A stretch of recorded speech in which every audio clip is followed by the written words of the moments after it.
शांत बैठो, कुछ मत करो, अपने भीतर उठती हुई श्वास को केवल आते और जाते हुए देखो। न उसे रोकना है, न उसे बदलना है, बस साक्षी बने रहो।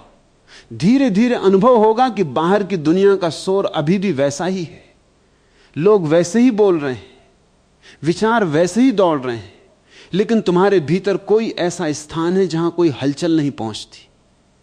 यही स्थान तुम्हारा वास्तविक घर है। और जिस दिन मनुष्य इस घर को पहचान लेता है, उस दिन संसार उसे समझ नहीं पाता, क्योंकि संसार शोर को पहचानता है, मौन को नहीं।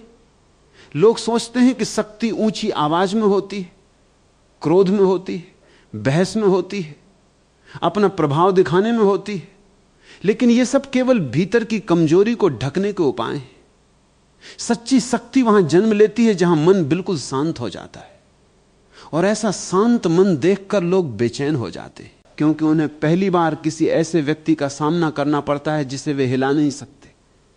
आज मैं तुमसे इसी मौन की बात करूंगा, उस शांति की बात करूंगा जो तुम्हें कमजोर नहीं, अजेय बना देती है। ऐसी शांति जिसे देखकर लोग डरने लगते हैं, लेकिन यह डर तुम्हारी हिंसा से नहीं होगा, यह डर तुम्हारे मौन से होगा, क्योंकि मौन के सामने हर झूठ कांपता है।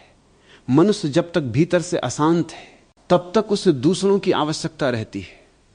कोई उसकी प्रशंसा करे, कोई उसे सही कहे, कोई उसकी पीठ थपथपाए, कोई उसके पक्ष में खड़ा रहे।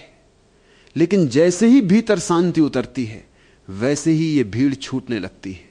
अब तुम्हें किसी की स्वीकृति की भूख नहीं रहती, और यही बात लोगों को असहज कर देती है।